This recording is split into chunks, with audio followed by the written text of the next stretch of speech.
Hello, everybody, and welcome to episode number 4 of Eat the Rich. It's Zweihander RPG campaign. I was thinking about this because there was a thread going around on the internet about the way that people talk and being exposed to your own voice a lot. And I edit a lot of role-playing game VODs. I do a lot of that. And so I don't listen to the whole episode, but one thing I always catch is how I start and end episodes, and it is the same way no matter what show I'm doing. I always sound exactly the same, and now every time I do it I'm just like, just say it different, just do it a different way, and I just can't help it. It's impossible. I've tried. You're magnificently consistent. Yeah, I guess we could put it that way. Yep. Yep. Well, welcome back, everybody. I am supremely excited to jump back into the game today, but before I do, has everybody here seen, I'm going to talk about a movie that I watched like very recently. Has everybody seen Shadow? See that movie? I know you did, Blue Jay. So it's directed by the dude that did Hero and I think House of Flying Daggers. I think those two. I think those are the same person at least. And in this movie, it's a Shakespearean kung fu movie, basically. And it's all shot in like almost black and white. So it's monochrome for most of the movie, except for a couple of the like darker greens and the skin tones. And then as the movie goes on, the palette takes on additional color. Like there's a big battle, and as more people die, the screen becomes redder and redder as things get like stained with blood. It is extremely cool, and I'm super bummed that I didn't get a chance to watch it until just now. I remember seeing the trailer for it, and it was just never in the theater. So if that sounds cool, go and check it out because it's really good. And I watched it yesterday, and it gave Adam and I in America and Canada were able to watch it on Netflix. Yes. So yeah. I don't know about the rest of the world, but those two places, it's on Netflix. Yeah. So that's my recommendation if you haven't seen it. I also saw, because we talked about Parasite before, I also saw they're doing a black and white re-release of it. Interesting. Which seems like it could be really cool. Did anybody see the black and white, black and chrome version of Mad Max?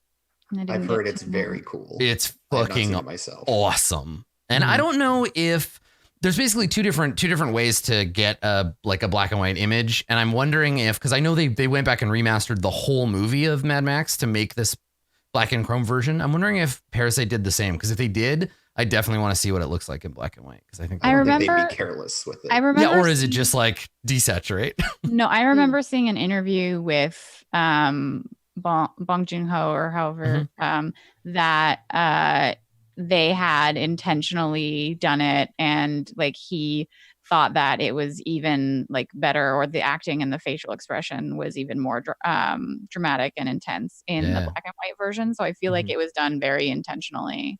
Yeah, I love it. And it seems like every once in a while a movie will come out where they're just like, color, nah, we only want light. Like Lighthouse was all black and white, and I thought it absolutely benefited from it. And then Field in England is also black and white, which I thought really added to it as well. So yeah, I'm trying to think of.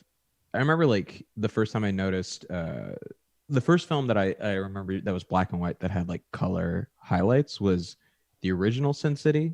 Yes, which I remember finding that visually striking. And then I saw, I don't know if it's the same. Is it The Shadow? There's a there's another one in that same universe where Samuel L. Jackson plays like an octopus man. It's not as good. But that The Spirit. Yes, thank you. Okay, yeah, I remember being the only like person in the movie theaters. Yeah, I remember that coming up, but I definitely didn't see it. Yeah, Eva Mendes is in there. Yeah. Yes, she is. Interesting. Yeah, it's the same set in the same universe, but didn't really take off the same way. And it's based on it's directed by Frank Miller, but it's based on a Will Eisner comic. Interesting. I think a lot of the time when, at least for me, like when I think of movies that are like black and white and color and play with that a little bit, obviously like Wizard of Oz, right? And then Pleasantville does the same trick as Wizard of Oz.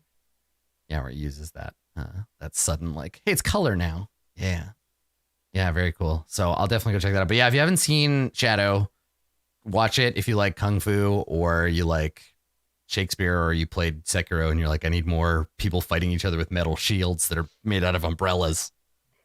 It's very cool. Yeah. Yeah. But what's everybody been up to? Masood, I feel like I haven't seen you in forever because we normally have 2 shows a week. And I'm like, What has even happened? You could tell me that you like got married and then you moved to Russia, and I would believe you because I feel like we haven't spoken in so long. Well, fun fact: I now live in Siberia. Cool. Found the exact same apartment. Nice.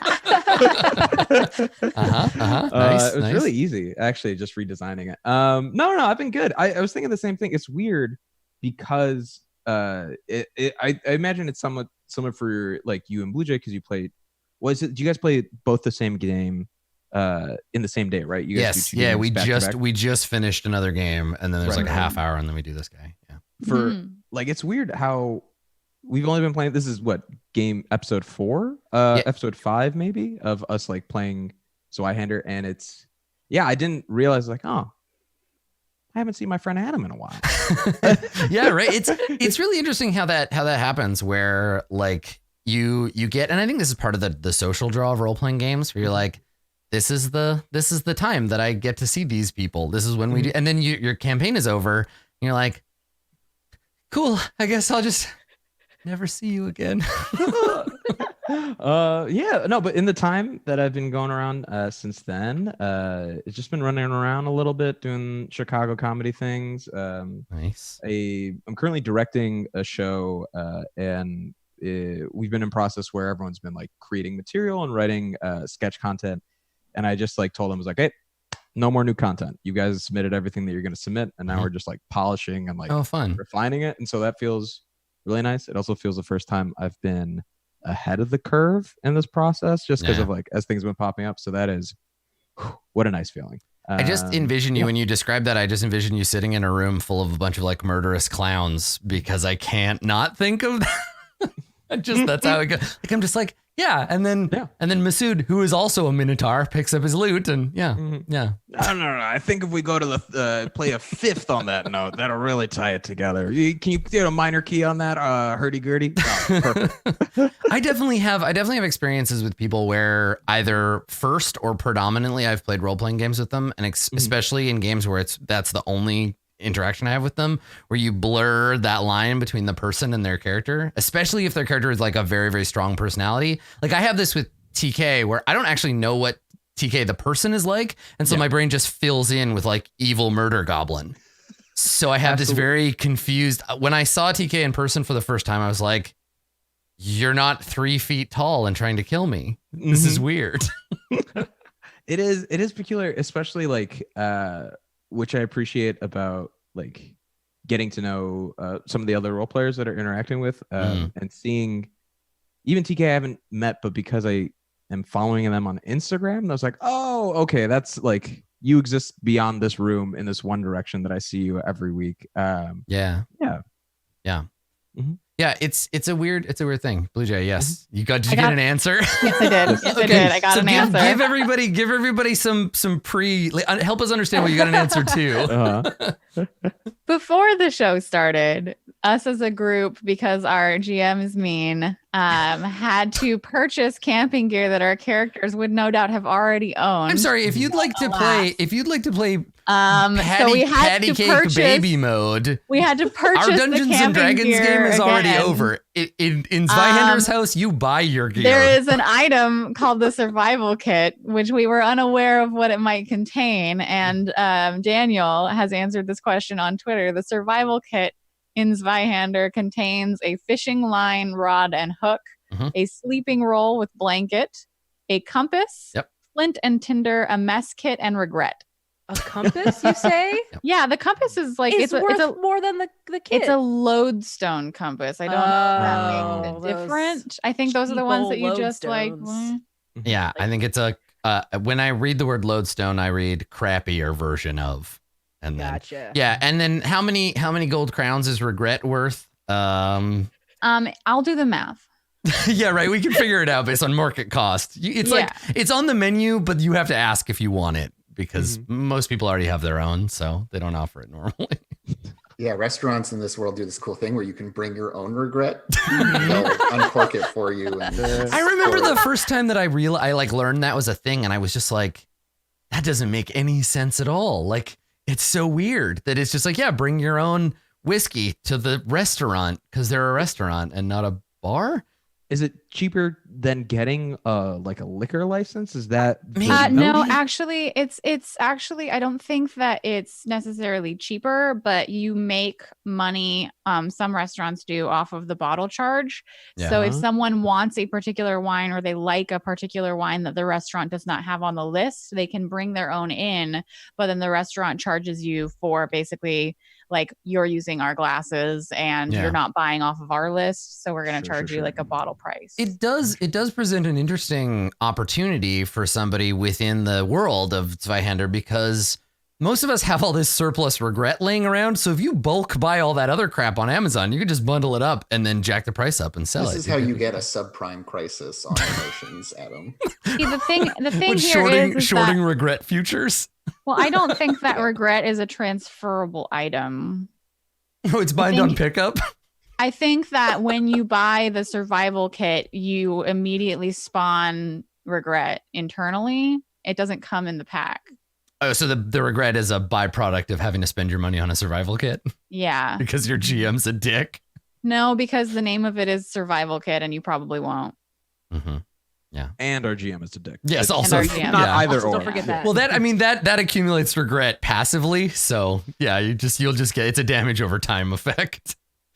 Yeah. All right. Well, so you got your answer. Well, and the reason why this came up, and I guess this is a good sort of prequel to our getting into the episode, was because we had talked about skipping over the gear porn portion of like sitting here for an hour and talking about who wants to buy what.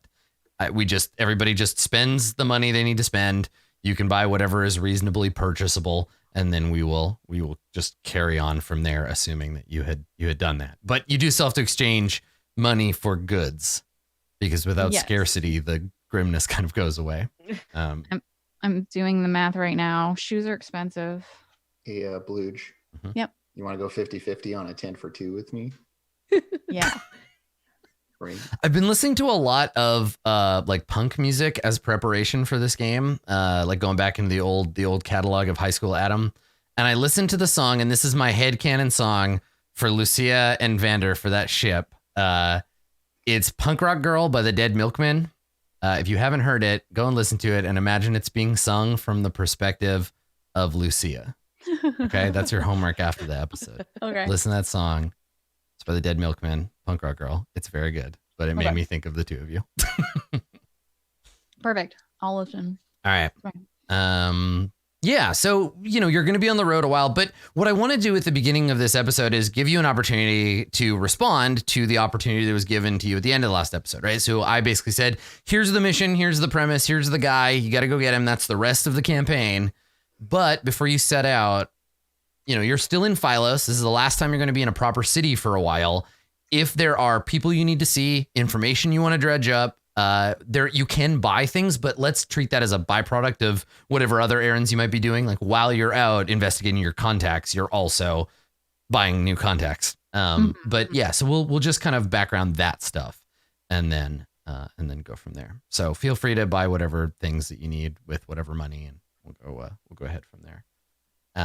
But now that you know, and I imagine that this is sort of we don't fade right back in because Vander is busy and there's things going on, but I think we fade in on a scene following your learning about your target. The quarry is indeed, as the squealing noble piggy you just brought to justice was saying, it is indeed a member of the royal family, having escaped by way of exile prior to the revolution, who is now in line for the throne and representing a big old threat to the Illuminated Masters. So they have employed you, or hope to employ you, to bring this person to justice before the revolutionaries that now rule in Philos.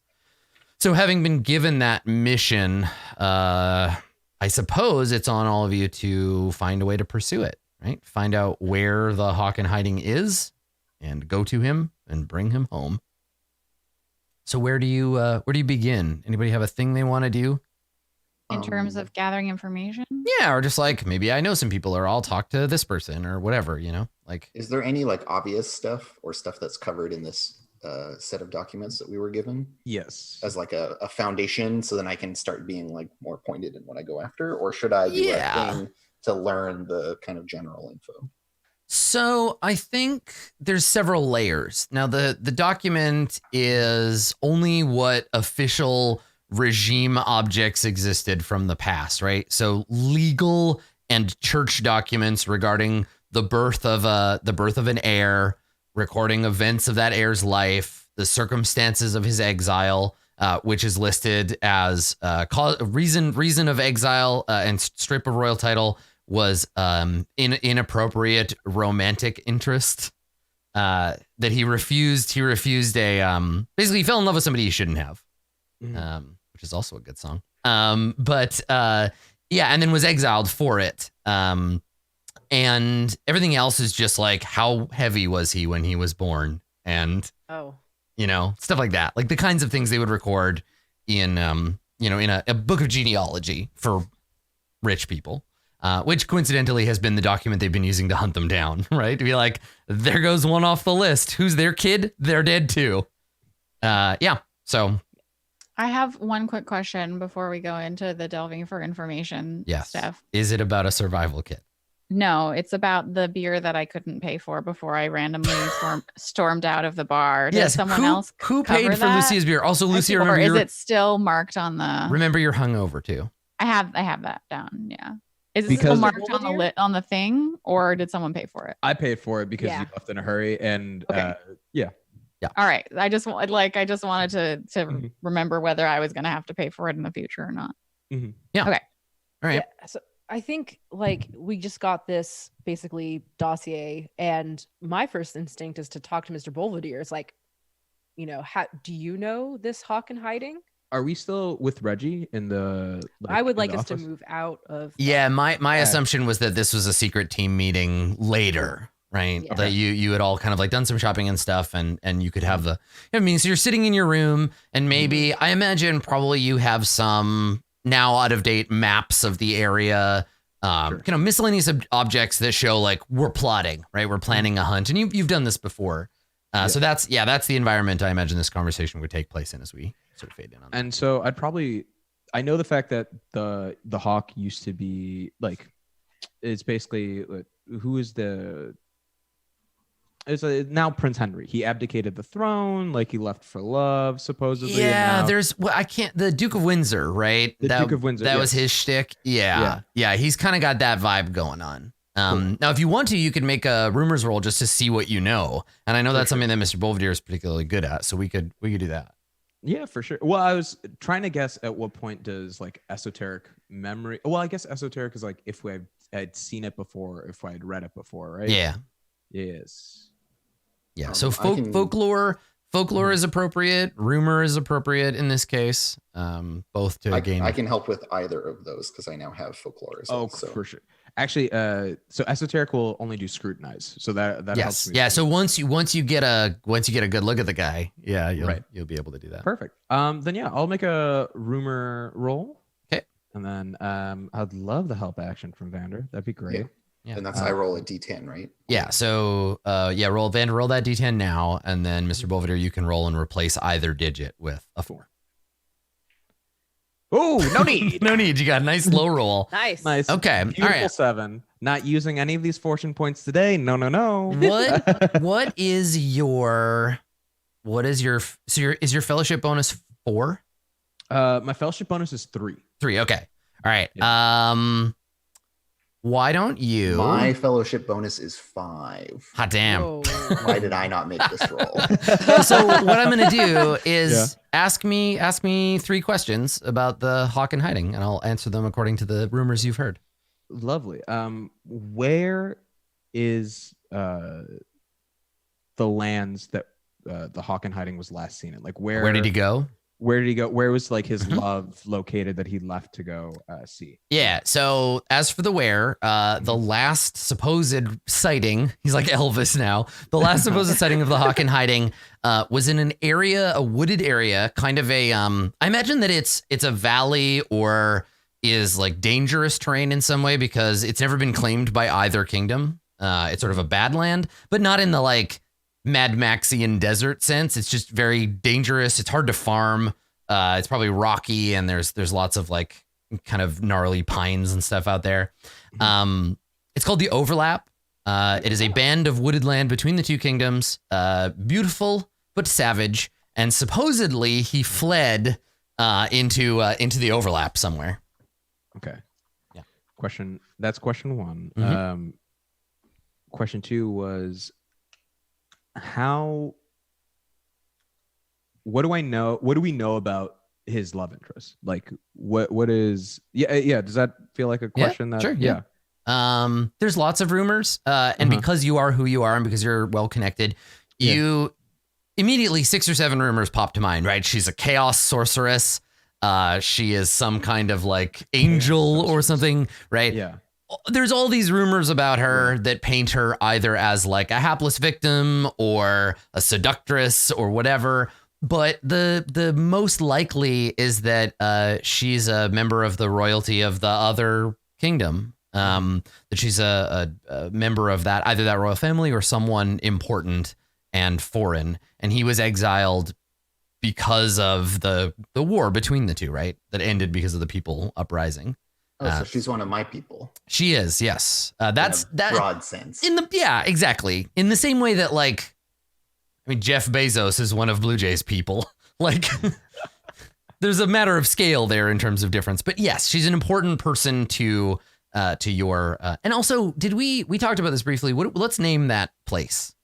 Yeah. Let's come up with a name for that. So what And I like what was the name of the land between the two? the overlap. The overlap. Thank you. Yes. Yeah. What should we call that other kingdom? You had made some suggestions when we were talking about it between episodes, Andrew.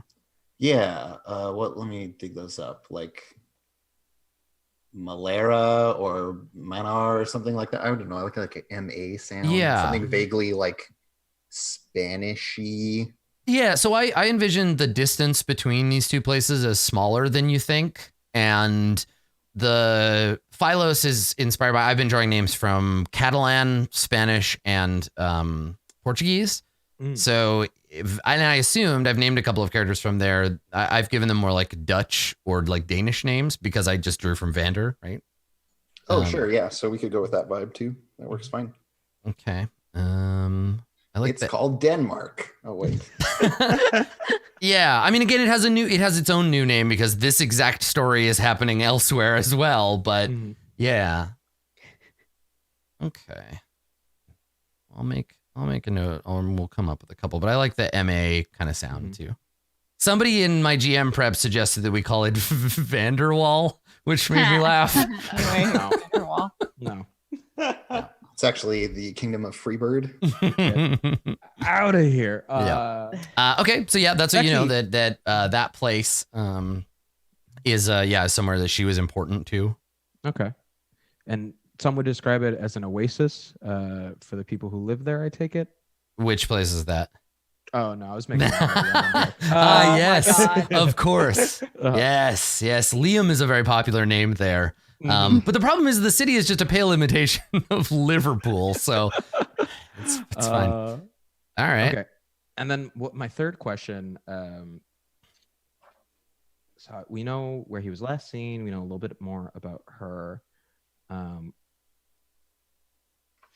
want to know if there's any word that he's been in contact with anyone from, like, is there like, oh, you know, he still keeps in touch with this person, or like this family still engages with him in some capacity, or yes. So you like, who was his best friend before? Right. And this, so the rumor is that he didn't flee alone. There was a priest, his godfather, basically, who disappeared around the same time, and most people assume that the padre went with him. Mm-hmm. And what's the padre's name? Do we know? You don't know. Just Gotcha. some member of the Church of the God Emperor, which is now illegal in Philos. Mm-hmm. Cool. So I turned to the group and was like, well, I was for the hawk in hiding. We, as we all know, left years ago from the lovely city of Philos to be in love, whatever that means. And if we have any chance of following his trail and everyone who's around, we must head to the overlap. That's the best place to start to see what's up next. Have we been there before? So the overlap, it's pretty far. So I don't think so. I don't think it, well, yeah, I don't think so. I doubt that any of you have. Okay. I mean, presumably my character would have passed through that place as a kid. That's right. Or Yeah. whatever. Right. With my, because I'm imagining that Vander's story is that like her parents were in the army, Mhm. and so she kind of got brought along, and then Yeah, that makes sense. things went sour, and she ended up on the wrong side of things somehow. I've never been there. Maybe there's someone who has.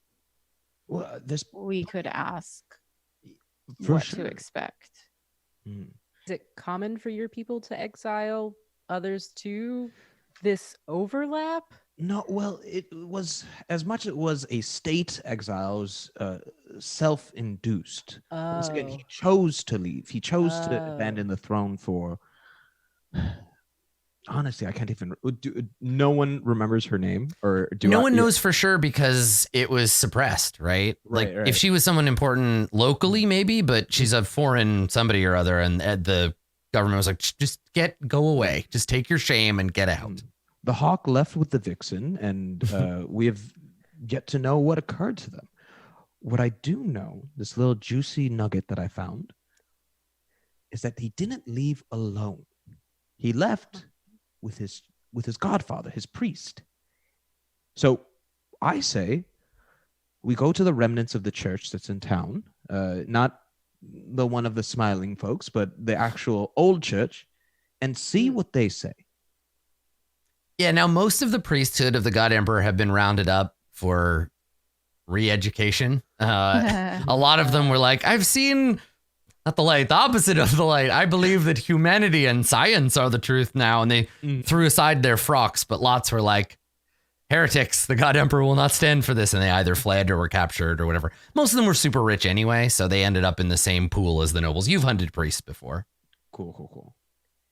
Yes. Do we know any remaining people of the God Emperor? Like, or those? Not that would openly admit it. There are like secret, ostensibly there are secret cults to the God Emperor hidden in the various basements of, the city of Philos, because you can't just tell people like, stop believing in a thing and then it just happens. Yeah. But yeah, you'd have to search. I don't think you know anybody off your head, but it doesn't mean you couldn't find somebody.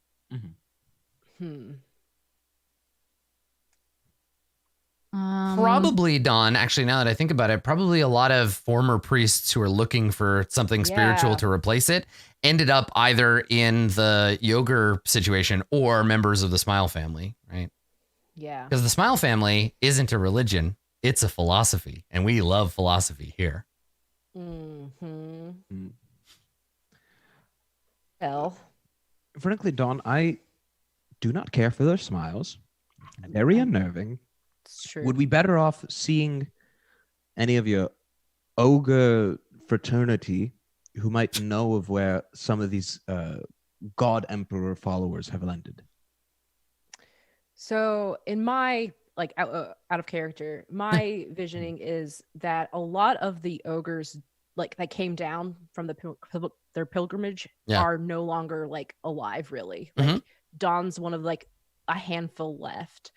And I'm trying to think if there's a character of hers that she could so I think there's somebody that she knows that maybe could help, but a lot of it's been taken over by this conglomeration of we are now selling yoga practices, and so that's not second generation human disciple of the God within who have adapted. Exactly, they've adapted the religion. I have a name and I have a character kind of in mind in case you wanted to have another member of the ogre community. Sure, yes. So yeah, I suppose I could try to contact one of mine. There's so few of us left. And then also we could potentially try and talk with some of the vessels. She sighs and rolls her eyes to that, who now kind of take our message and twisted it. And maybe they might know somebody who is now following their practice. Yeah, you have an ogre friend that you know about that you could go Yeah. and see. Yeah, if you And want to do that. From what I know, the God Emperor's religion was also quite big on tithes, and Yeah, they had a shit ton of money. the circulation of gold crowns might be, let's say, a holdover for this new religion. Yeah, the old coins had the royal seal on one side and the sign of the God Emperor on the other side, and it probably said like "In God Emperor We Trust" on it or whatever. Like it's the ruling class in that church are locked together for sure.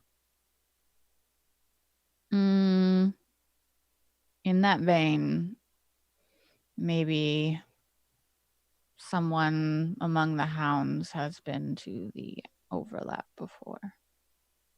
Might know what dangers there are, if any, in those woods. Folklore would tell you more about the overlap too. Oh If yeah, somebody can I see if I know? Yeah, anything go ahead, already? Lucy. It's your idea, so yeah. Yeah. I think I can help you with that. Okay. Mhm. I'll roll folklore. Okay, so yeah, Masood, just give us a D10. Cool. I fail. Ooh, So yeah, did I. nine's not gonna help. Not Okay. gonna Oh, I don't know. It's officially the part of the map that doesn't involve like money that you could get or people or anyone you know. Like it's just those woods over there. Mm-hmm. So like same stands, like maybe one of the hounds. Mhm. Well, we could always ask how Archie even came about this information. You know, Wait. who No, was it? What was his name? Was it Reggie? Yeah, it was or Archie. Yeah. It was Archie. no, that squealy man from before. Oh, Victor Tweed. He's probably dead by now. Would he be dead by now?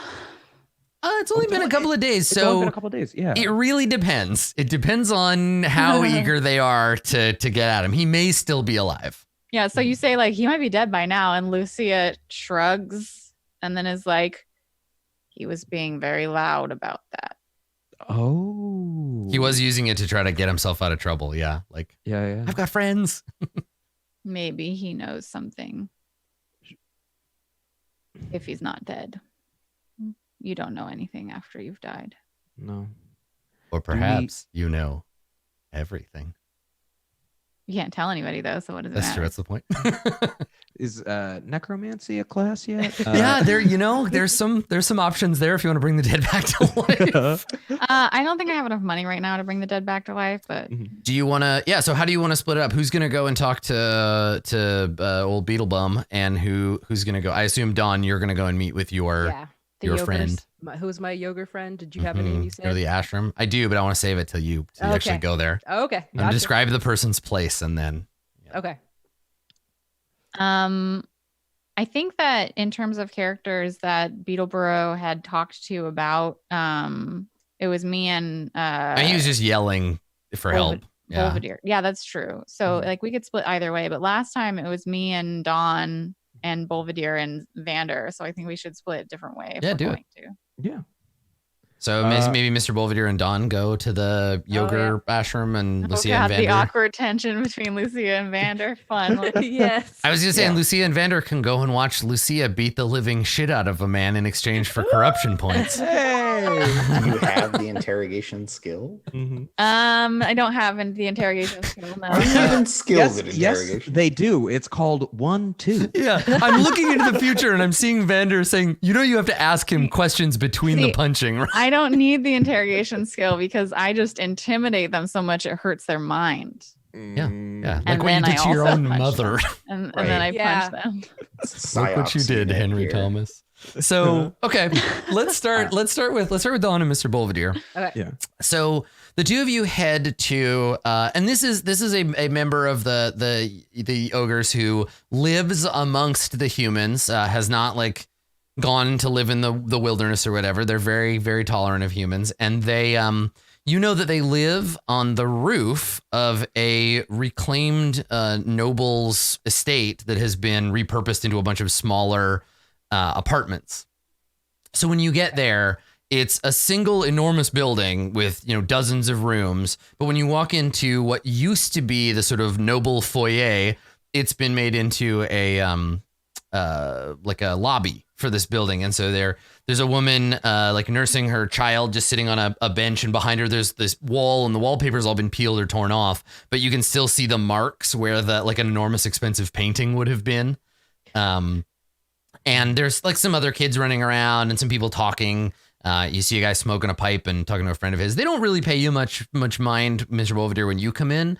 A couple of people look up, and Dawn, you see a face you've seen before. I think it's on the woman with her baby. She looks up at you and she squints, and it's a squint that means, are you the ogre I know, or are you a different ogre? I can't tell the difference. And so you get a bit of a like she's trying to figure out if you're that same ogre or not. I look back at her and say, can I help you? Like, yeah, and when she hears your voice, that cements it for her, and she's just like, oh no, I don't know you, and she just turns away, stops paying attention. Okay, great. Yeah. Nice to meet you too. Yep. Yeah. So in front of you, there's a big, formerly beautiful, formerly marble covered staircase that is now stripped down to its planks. And that goes up onto the second, third, fourth, and fifth floor that house all of these, these new apartments that have been built out of the noble's estate. Nobody stops you. There's no guards or anything, so you can just head up to the roof. Okay. And when you do, and Dawn, this is for you. You've seen this lots of times before you've been here. Mr. Belvedere, you've never met this person before, right? No. Okay. All right. So for you, I don't know. Have you ever brought them to the manor? No. No. Yeah. Okay. I'm not really exactly happy with my situation right now. Yeah. So. Yeah. Wow. So this then maybe is like salt in the wound, because when you come upstairs, when you open the door, there's a little kind of trapdoor in the ceiling that opens up onto the roof. And they literally live on the roof. They have a little and so when you come out, it's a combination of like a garden up here and like a bird sanctuary, in the sense that as soon as you come up, you hear the twittering of a handful of different birds, a bunch of chickens like run past you at your feet. And above, there has been a net of rope that has been built and put over top of the roof, where you can still see the sky and the sun, but the birds can't escape. And so they've set up this big netting, and then off to one side there is a little like ramshackle like shack essentially, and you hear as you come, you hear somebody whistling nearby, just that kind of idle, tuneless, like keeping yourself busy whistling. Mm-hmm. Yeah, a quail looks at you sideways and then runs off. I hate birds. Come on, let's It's just we're here for information. Let's just talk. And so But I swear to God, if I get any bird poop on me, you will just stay close and it'll be fine. They don't like me anyway. Lift your arm. I will duck under you in case it will land on you instead. Be my Fine. umbrella. I lift up like a part of my cloak cape. It's all right. Thank you. This is dehumanizing, but my clothes are clean, so it's fine. So you follow the sound, and when you come around the corner, you see a little low kind of wooden, again made out of scavenged wood, a little wooden structure, and then kneeling next to it with one arm most of the way in is an ogre. And this ogre, Don, is named. Let me get their full name. Their short name is Tender, but their full name is Tender to the birds. Here we go. Tender of the birds of the field, aka Tender. And you see Tender with like shoulder deep in this chicken coop, and stop as you come around the corner. They're like, I know there's another egg in. Yeah, there we are. And then whoop, pulls out an egg and sets it into a basket, a little pile of those. And and they're just busy like grabbing eggs out of the coop and not really paying a lot of attention. Do I know their preferred their pronouns? Like they, yeah. They okay. So I say greetings, and an ogre, basically a like term of endearment. What does ogre sound like? Oh, I like like the wind coming down from the mountain, Adam.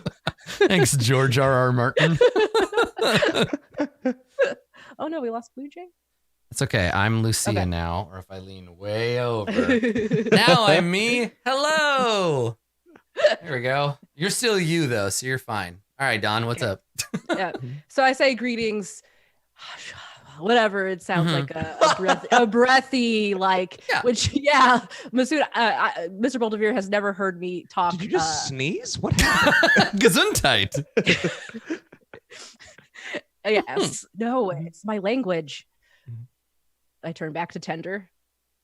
Yeah, so Tender turns and says, here, hold on, let me fix this. There, now at least I'm me again. So yeah, Tender turns and says, oh, Don, hello, and like waves to you. Hi, Tender. How are you feeling? How are you doing? Oh, just another day. Starting to get warm. Who's your tiny friend? Oh, yes. This is Mr. Belvedere. That's a beautiful name. Come over here. Let me get a look at you. Hello. I immediately dislike the amount of like animals and the fact that this person is so close to them. I'm judging them immensely already. Yeah, Don, you're pretty sure you see a goose like eyeing Mr. Belvedere's buttons on his jacket. Oh, jeez. Hello, Yeah. it's nice to meet you. Dawn doesn't speak much of her friends, but it's nice to know that she has some. And yeah, Tender stands up and kneeling, they're like eye level with you, and it's just like they just unfold and become this like slightly like from the knees down, their robes are just like filthy, right? From a lot of kneeling in the dirt. And here we go. Sorry. That's okay. Everybody's just in the wrong place again. My internet just broke. For It's okay. a minute. We'll play the game. Everybody, turn your webcams off. It's not a full episode unless we got to do this at least once. Okay. Webcam off. Okay. All right. Blue Jay, you're gonna be last. Turn your webcam off. Okay. I think Amber, you're first. Okay. I think nope. No, I was wrong. It's Andrew. It was Andrew, Andrew. and then me, and then Amber, and then There you Missy. go. Mhm. Okay. Okay. Amber. Masood. Did we fix it? We fixed it. I think we're there. Okay. I'm sorry, Nobody my drop internet again. It totally broke. It's okay. All right. So Azula, get away from my router. No. So the so Tinder takes a nice long look down at Mr. Belvedere, like examining and I appraising, straighter, adjust my jacket and my bow tie the moment that they stand upright. and then they turn to Dawn and they say, "Oh, thank you so much for bringing a new friend by. It's always nice to meet a new friend. I do so love humans." And they go to like touch you and then realize like, "Oh, no, didn't ask. Not going to do that." And they like put their hands back up and they say, "I got eggs. You want eggs?" Yeah, I would gladly take some eggs, Tender. And and so they say, Thank "Well, all right, let's come on." And they go inside the little hut and they bring the eggs with them and they set about frying up some eggs for you over a little like iron stove they have inside their ramshackle roof hut. They're very good eggs, Mr. Belvedere. You should try some. But are they pigeon eggs? Are they quail? There's so many different birds out there. I don't know what type of egg I'm eating. And so Tender looks over their shoulder at you and says, "Well, that's half the fun. I don't remember either." An egg's an egg. Let's just enjoy and let's try and get the information we came here for. Yeah, and so we watch them as they pick up one like fairly large egg and one small egg and like kind of tap them together and pour them into a pan and throw some stuff into the pan, start mixing it, and they seem to be just winging it as they go. Please, you name the character Tender. You've got nothing but birds around them. Saying. So at some point, probably as the pan is being flipped over their shoulder, Tender says, "So is this just a friendly visitor, or did you need help with something?" We actually came for your help. So we have a few questions maybe you can help us with. Oh, that sounds serious. I know you make a lot of friends and a lot of people come here. We're interested in can I do before I ask this question? Yeah. If I ask about the God Emperor worshippers, would that spook her in any way or them in any way? They might. I don't know. It depends on their personal, because the god, part of why the ogres never came down from the mountain was because humans had this horrible fascist religion, right? Right. That like it was the god emperor, but not the god emperor of everybody, the god emperor of mankind, in which you are not a part, and we will crush you with our iron boots. Like it's not it's a xenophobic religion. So if this person, if Tender has a personal problem, maybe, otherwise it might be just a like, oh, those guys. Yeah.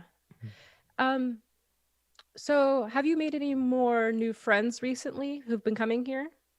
I found a turkey in a back alley the other day. I think it escaped from a butcher shop. Oh, I'm sorry. Let me clarify. Any human friends? Oh, well, I met this short fella, nicely dressed, great mustache. And he gives this like look over at Mr. Belvedere. I mean, prior to the human friend you met today. Well, if that's what you meant, that's just what you should have said. Specificity is next to divinity. I'm going to write that down. Like, take out a book and like, oh, dear God. And close it. And they're like, what were we talking about? Oh, friends. I mean, people come and go. Most of the people in the building are my friends, but I don't get a lot of visitors, which is why I'm so excited that you came by.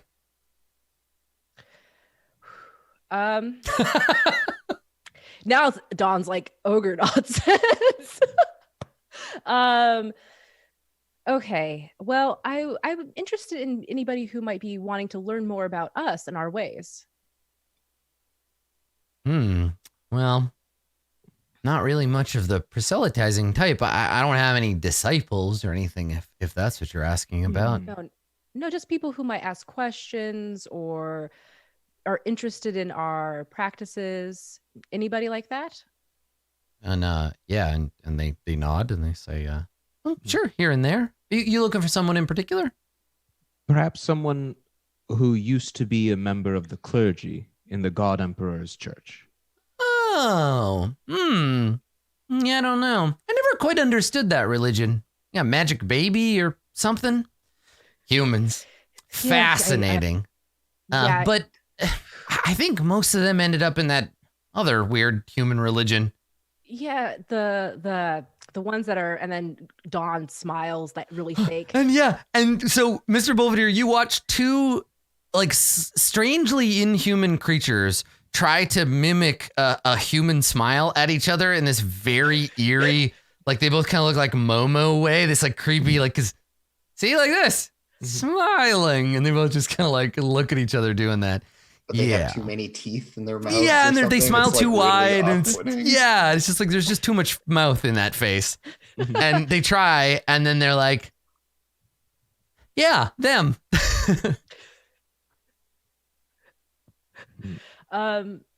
So are they?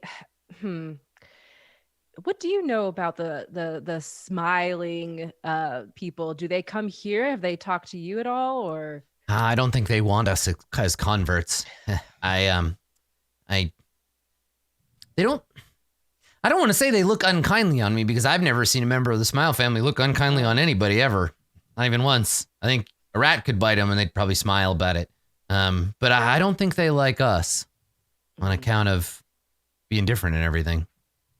It's true. I did have a bad run-in with a few a couple days ago.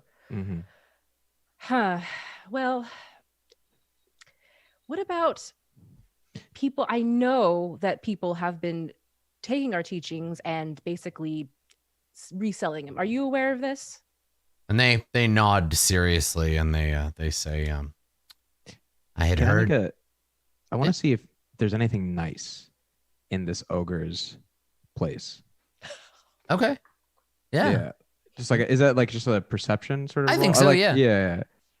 I don't know. I feel like he's the one who's pulling the string. Like there's too much. Like that feeling you're feeling is paranoia. Yeah, absolutely. Yeah. Go ahead and roll a perception roll. It might be. Is that an awareness? Yeah. Yeah. I think so. Cool. Yes, it's awareness. Thank you. Sure. Yeah.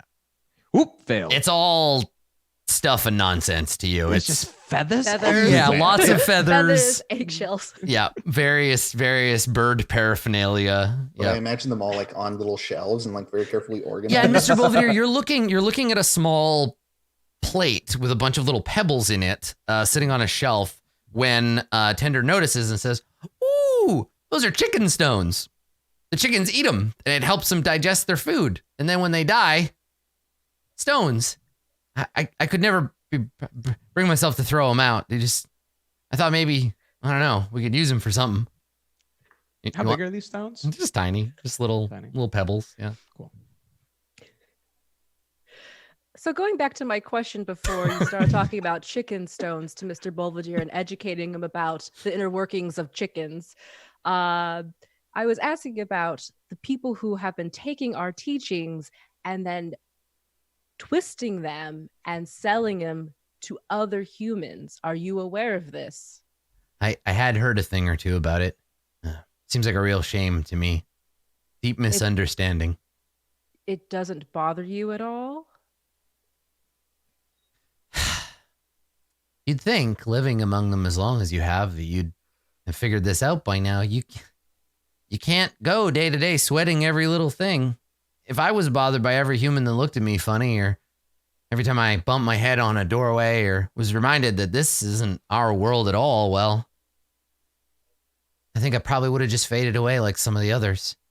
It's my stick-to-itiveness, my turn-the-other-cheekedness that allows me to continue living among these fascinating creatures. This is when Dawn kind of just like puts her head to the side and is I like, make brief eye contact with Dawn and being like, and like she's starting to like fidget a little bit, like she's getting really anxious and angry. Mm-hmm. do you happen, I don't know, have happened to have made any recent friends with some hawks? Oh, no. Purely herbivorous and omnivorous types of birds around here. I never really went in for the whole bird of prey thing. Plus, kind of got a bad rap symbology-wise. Oh, well, why is that? I don't know. Isn't it the sign of some kind of nasty human gang or something? I see them getting in fights all the time, yelling about this thing or that thing or the other. There's always violence, but I've seen that bird head on the wall, and I would have noticed. I noticed a good bird drawing, second only to a good bird. I'm sorry, you've seen a hawk painted around this abode around the city? Oh, all over the place. Sure. More and more every day, I think, though. Well, it's one of those things. Once you notice it once, you see it everywhere. So I don't know. Have you ever caught anybody drawing or painting, or are you just seeing them? And they shake their head. No, but if I ever saw anybody drawing on a wall, I wouldn't try to get him in trouble. Seems to me like this place could use a coat of paint. Tender, your humbleness and kindness is one of your greatest. She's just like really vibrating right now. One of your greatest attributes, but also probably one of the things that's going to be your undoing one day. Oh, that's ominous. Well, that's living here. And they just nod as if like, yes, that's true. Mr. Belvedere, do you have any other questions for Tender? No, I think that's all we're going to get out of all the information that they might be able to provide. And then as I turn to walk out, I make a big gesture and I knock over all those chicken stones. Wow, what a jerk. So I don't petty. like this guy. I really don't. Okay. Yeah. All right. Well, I mean, take a point of corruption for being I was gonna say. for being a real Very asshole. Real glad about that. And so yeah, Tender is like, oops. Oh, let me help you with that, and comes over to assist. That Adam, makes it I so have much a worse. question. Yeah. I was just looking at the chaos offenses, and there's a file called secret GM notes. Oh, I saw that. I don't know anything about that. What about it? The fuck is that? Don't worry about it. You don't need to worry about that notes at all. That's none of your concern. So You are the worst. so yeah, Mr. Belvedere, you accumulate a point of corruption as you knock all of the tiny chicken stones all over the ground, and Tender's like, oh well, I guess I know what I'm gonna be doing this afternoon. Thanks.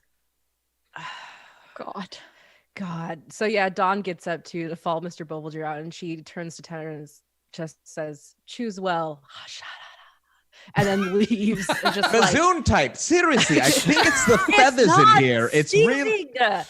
Really? God. Just if you get me sick, I'm gonna be nasty. I'm just letting you know. Are you trying to accuse me of being ill? Ooh. That's blasphemous. This is Don't outside do of that. that. Yeah, outside of the sugar. And like, I would never Look. and say that you would incite illness upon your holy temple. I'm just saying it would be great if you didn't get me sick if you happen to be sick. She just walks away. Like, What did I Had- say? What did I say? look, are you trying to pick a fight right now? I feel like the only really don't want to fight right now. I feel like the only exit from this scene is a circle wipe. Like that's all. Like I'm pretty sure that's the only escape there. So yeah, okay. So the two of you, you leave bickering. Meanwhile, Vander and Lucia, where you're headed for, I guess like the Hall of Justice, right? Where they're keeping all of the. I the thought nobles. there was a place in the basement. Did they move him? He's been moved. Yes. If you check, Archie's like, oh yeah, he got taken up to, Judicial Hill or whatever. All right. I guess that's the place then. Yeah. And right. the whole walk to this place, wherever it is, Lucia is like grumpy and hungover and not looking at Vander. Oh, well, they're not gonna hang you, darling. Cheer up. And she like pats you on the back gently, or like rubs your back a little bit. Don't touch me. There's that motion of like, ugh. Yeah. I don't want your comfort. So I have a question for you. What do we think, let's say in terms of percentages, what do we think the likelihood that the big town square is currently being used for executions at this moment? What do we think? Yeah, what's the over under? What's I the think maybe percentage? Vander is making this comment of like trying to goad Lucia into talking. Oh, like by being whether let's whether go. or not. So the town square exists in one of two states. It's either empty or packed, and that's dependent on whether. Or like whether there's one right yes, now. right this Execution moment. occurring. Yes. Oh, okay. I think well, Vander we is know at actually least- saying this literally. Like, Yeah. well, what do you think the over under is? Like, come on, Yeah. Lucia, talk to me. Like, We know at least one person turned in a noble right before us. So that's at least two people deserving of hanging. We I don't mean, I'm not we don't hang them here. Hanging is like Oh, that's not for the nobles. No. That's Oh, what they do to guillotine? criminals. Guillotine is the like lowest level of what happens to nobles when you bring them in. drawn and so quartered. we're on some like doing horrible things to them. Guillotine is a mercy. Spectacles. It's So drawn and quartered. they use it well, so it depends, right? So the guillotine is used for when we have like 100 dudes that really just need to get executed as quickly as possible, right. and we just go through That was them. the early days. Yeah, and sometimes when somebody is a bigger deal, they get sentenced to other things. But I don't think you know until you show up. I don't think they sentence them to death and then they announce the sentencing right before it happens. Okay. So people will gather and then they'll be like, "Oh, it's just guillotining today." Oh, I was really hoping for something a little more impressive. Yeah, so Vander's like thinking about it. She's like, I think there will be a killing, and it's something with horses. I don't know what exactly, but horses feature into it. I'm sure of it. There And was she, there was a puts some money noble. on it. There was a noble who he was a high-ranking member of the like former cavalry, and his execution was to be sewn into his horse. That yep, that definitely. You And the know- horse was displayed in the town square for some time.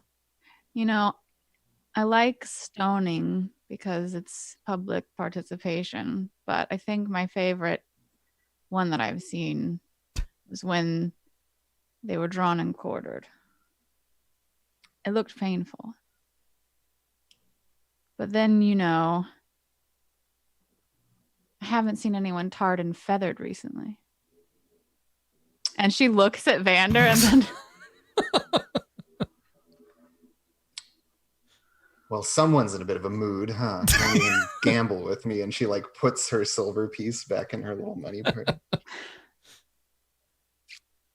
All I'm saying is save it for him, not me. I'm a friend, Who gave you that gold coin last night anyways? I paid you back. Yeah, but Vander's just being a jerk. So is Lucia. Funny, you should say that. So the bickering continues until we are at the okay. Hall of Justice. So what do we think the percentage chance that there's a current active scene here? There's 100. a 53% chance. That seems so low.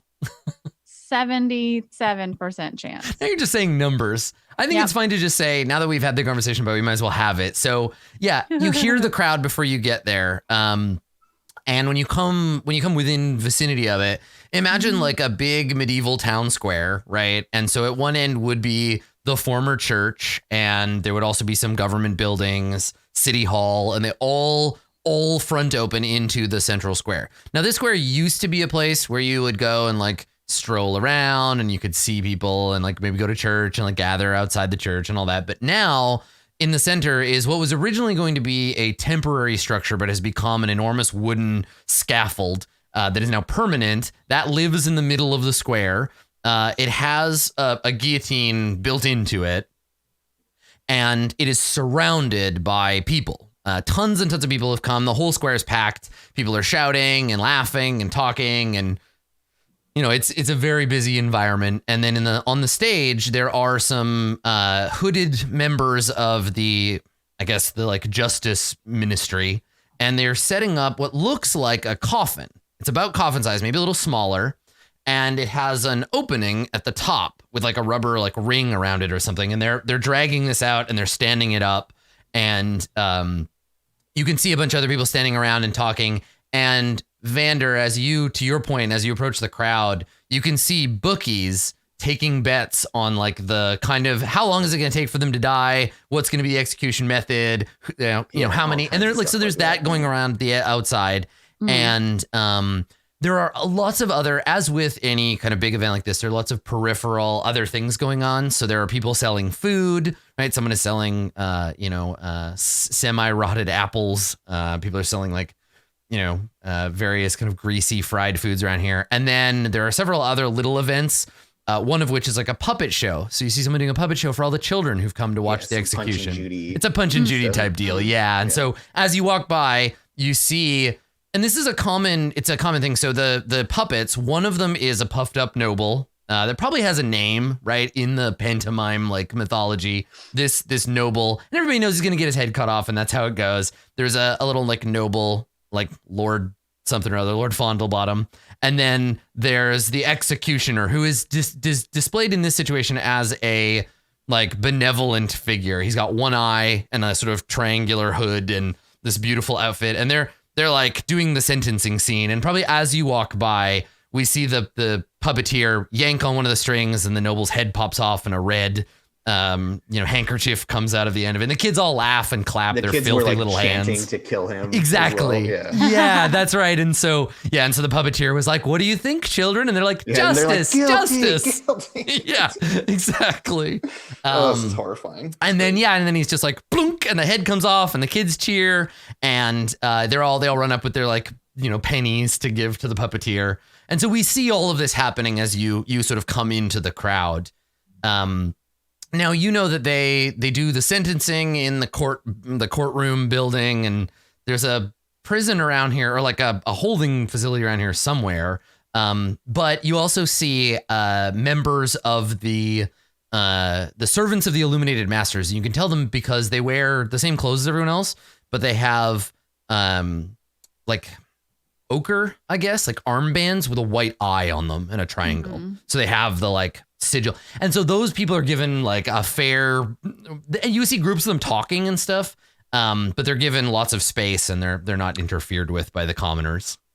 So remind me, the servants of the Illuminated Masters, we work for them as hounds, right? Those are the people Yeah, that pay you're us. contractors. directly. These guys are more like employees. Right. But we would, if we wanted to know where the person we dropped off was, it wouldn't not make sense. to Yeah, talk to asking them? one of these guys would make Okay. sense. Well, should we ask one of those stuck-up pricks if they know where Tweedledum, Beetle? Like Vander just like Lucia just gets a stack overflow and fails to finish the sentence. That's great. I don't know. Why don't you go talk to them since you're so chatty this morning? I'm rather hungry, and she like walks off to go get some street food or something. Fucking dick. So Lucia looks after you for like a moment, and then probably there's the like looking at you like fuming, and then the eyes drift down and then look away. Yeah. and then she like turns around and yeah, she'll go up to one of the I forgot what you called them already. The Hall of the Illuminated Masters. Yes. Yeah. One of the servants of the Illuminated Servants Masters. of the Illuminated Masters. Yeah. And she'll like, yeah, walk toward them. Okay. So Vander, a popular snack and probably the nearest thing you see by here are little person-shaped, like baked confectionery. So they're shaped like a little person, and the inside is filled with either like rhubarb paste or like mincemeat. So they're little, and so you're supposed to like pull the head off and like see what you got. So there's like some of those, and there's a bunch of other miscellaneous like local foods around. But Lucia, you walk over, and there are two of them, a man and a woman at a glance, and they're wearing, I think, just like shirts and trousers and boots, and they're standing and talking. And you watch as somebody like actively goes out of their way not to bump into them. Like they're shoving through the crowd, and then they see these guys, and they're like, ugh, and they kind of move away from them. Yeah. And Lucia walks straight towards these two closest ones. Yeah. There's a little bubble in the crowd around them. And she walks up to both of them, I guess, because they're standing next to each other, and says, and one of them looks up real slow, and he says, "The fuck you want?" I turned in a noble a few days ago for hanging or whatever. I wondered if he was still alive. You get paid. Yes. When what the fuck you care? He has something that might be of value to me in hunting down another noble. They all know each other, you see. And they kind of look at each other. Something valuable, huh? What's it worth to you? Not socking you in the gut. And the other one, she raises an eyebrow and she's like, "I'm sorry, what?" Did I stutter? And she looks and she's like, "Matthias, do I have wax in my ears, or did this woman just threaten an officer of the law?"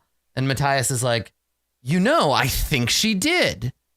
And they both turn to look at you, and they're like, "Are we mistaken? Did we mishear you?" I'm here to do my job, and you seem to be willfully standing in my way. And the woman sneers, and she says, "Look here, hound. Your job is to go and hunt down the nobles, so get to it." I told you. He has information. Right, and we told you we don't care. So fuck off.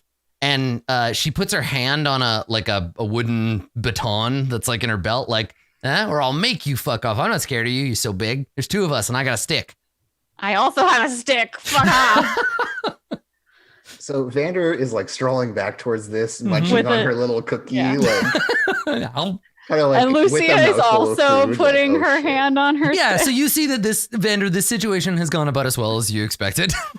So, Blue Jay, my dear friend, Yeah. let us speak right now as peers, engaged in the activity of creating an entertaining spectacle. Yeah. Which would you prefer? That Vander come in and try to diffuse the situation, or that I let you fuse it. I mean, Adam, for me, there are definitely more than just these two servants of the Illuminated Masters in this area, correct?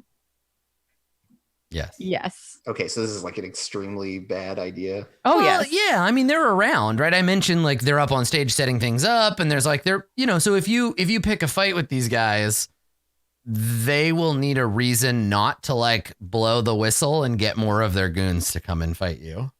Which, the kind of people that get attracted to this work, they're going to immediately try to like the only reason that this is a fight is because there's two of them and one of you. And they like fighting. Well, and you're disrespecting what they perceive to be their authority by looking at them or talking to them. Yeah, no, that's fine.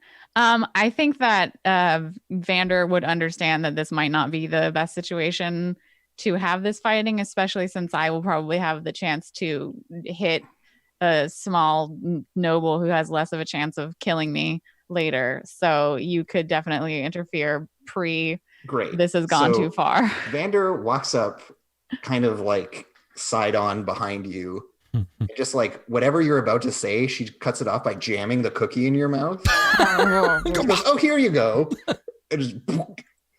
I'm sorry, my friend. She gets very, very grumpy when she's hungry. I'll take care of this. I'm so sorry to have troubled you, and just like mollify these two. Yeah, and so the lady away. cop says, next time you come in one of these things, leave your livestock at home. And the other one laughs and is like, "Yeah, this is a public square, not a pig yard."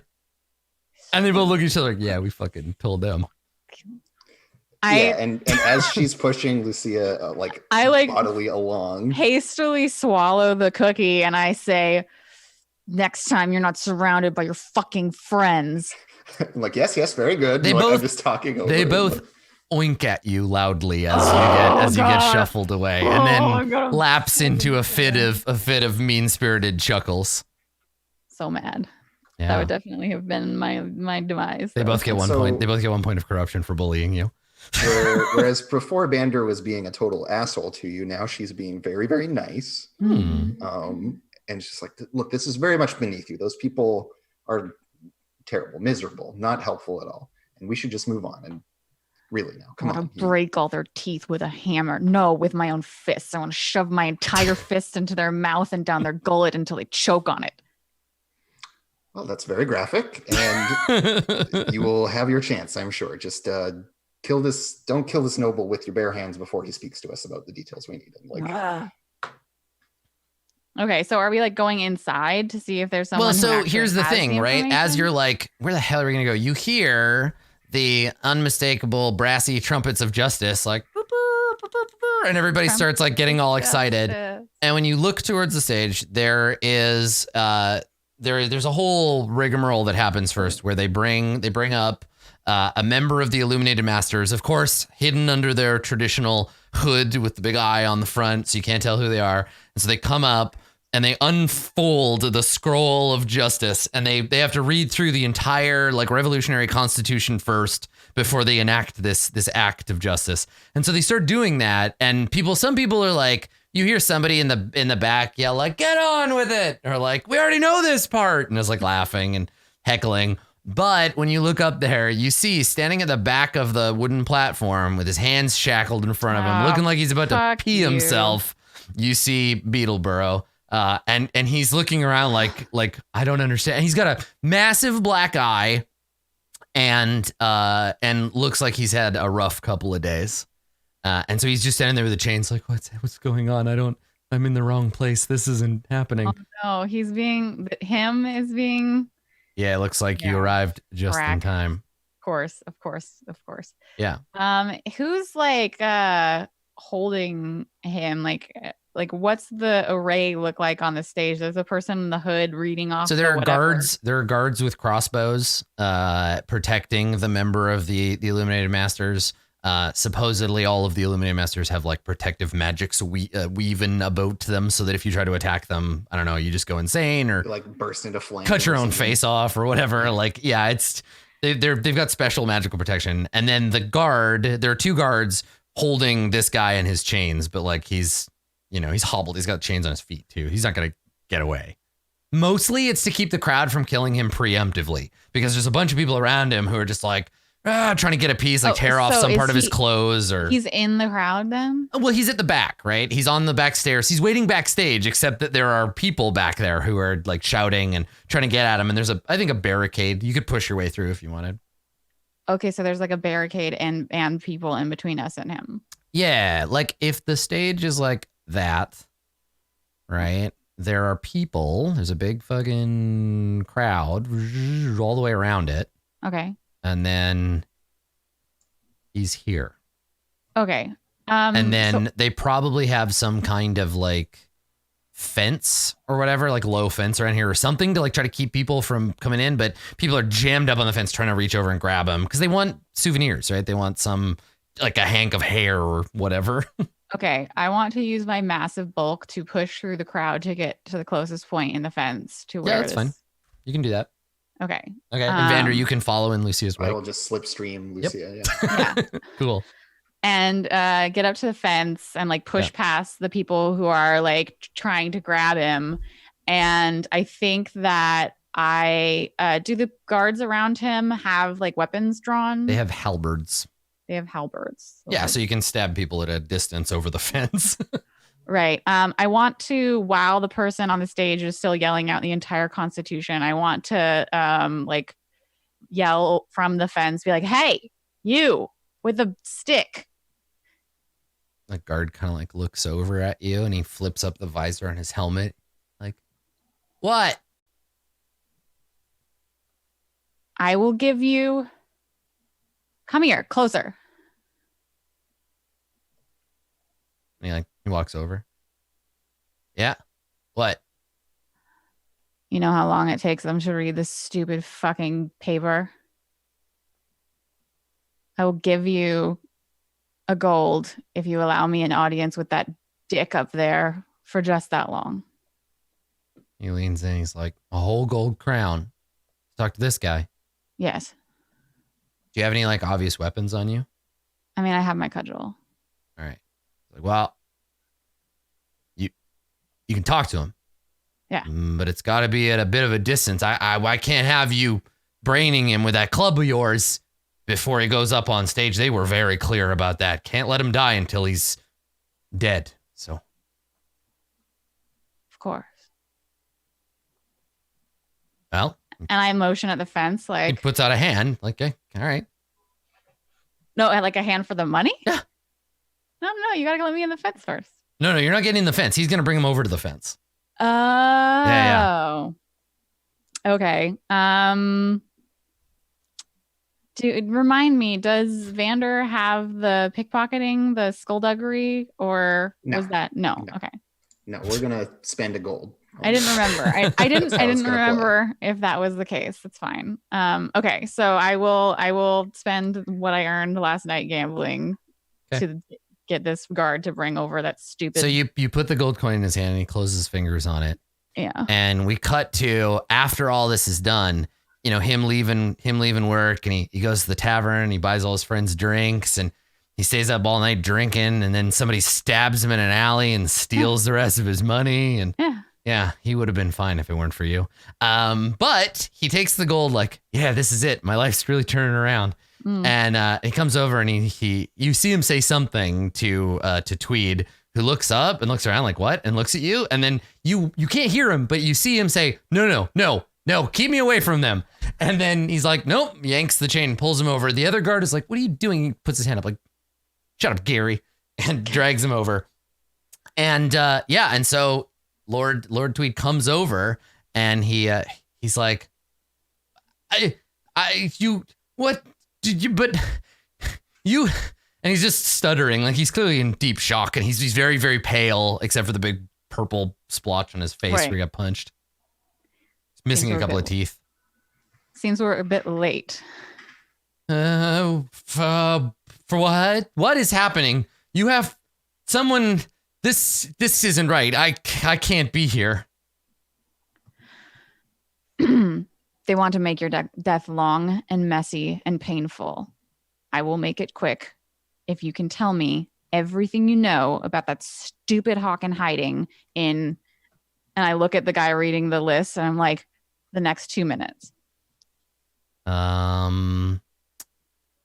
There's a roll here to see if you can like get at him. I think it's just whatever the normal, because you're not really you're bargaining with him. You've offered him something. Offered him that I would kill him faster. I mean, that was the offer, right? You said, I'm going to do this in exchange for information. So yeah, I think it's a bargain. I think it's a bargain test. Oh, bargain. Yeah.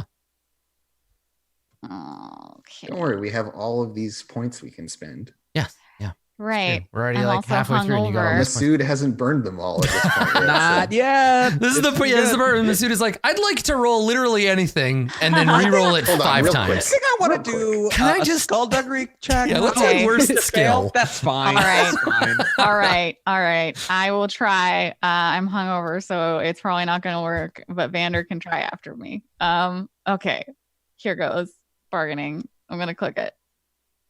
I did not fail. I got a 23. Nice. Yeah. No, Well you done. flipped to fail, so you got a 32, which is still Well, I a still pass. don't fail. You still don't fail. You got a 32, Very which is good. very close. Okay. You don't flip to So- fail bargain, do you? He No, because there's no asterisk. You don't have the there's no asterisk. So Is you're that okay. not what the hangover does? No, the hangover no, I robs have you. less of a skill. My Ironically, skill is being lower. hungover does not make Lucia any worse at bargaining than she always is. So It makes there's me no worse skill at to everything lose. I have a skill in. Yeah.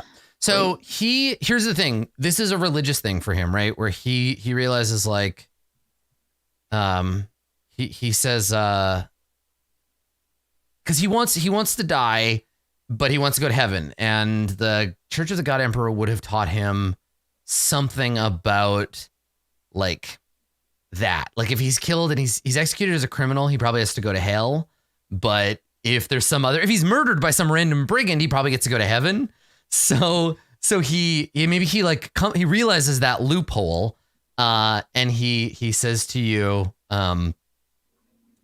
he says there won't be any suffering, you promise.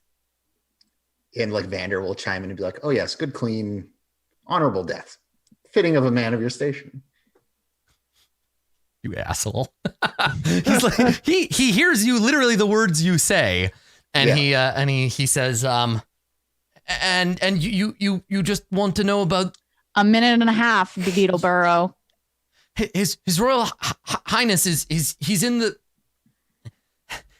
wilderness. He just where they say there's an old hunting lodge. He and his mistress would go there before everyone found out about the scandal. I'm certain he's there. I received several letters from people directly connected to his organization promising me a place if I could only make it there, which is what I was trying to do before you interrupted and kidnapped me and set me on this terrible path, which I suppose now, God willing, blessed be thy name, thy innocence, O babe 1 of minute, light, Beetleburrow. guardian of...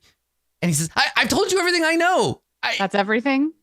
He nods, and he says, but if you keep me alive, and if you're going there, you could take me with you, and we could all. Can I do a scrutinize check to see if that's truly everything I think he knows? Yes. Okay.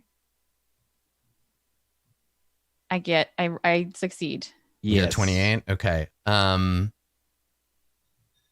think that's all he would be allowed to know. Yes. Okay. He Yeah, they wants would to know deliberately more, Keep him in the dark. but I right? think they only told him like there was a lodge in the overlap. Find it and come to us. Bring money, and you can join our our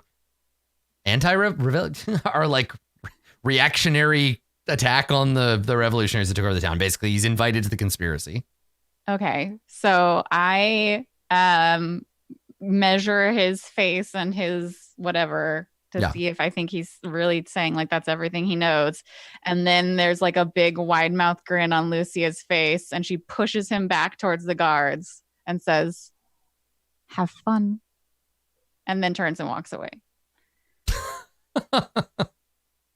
Okay. All right. Great. Good.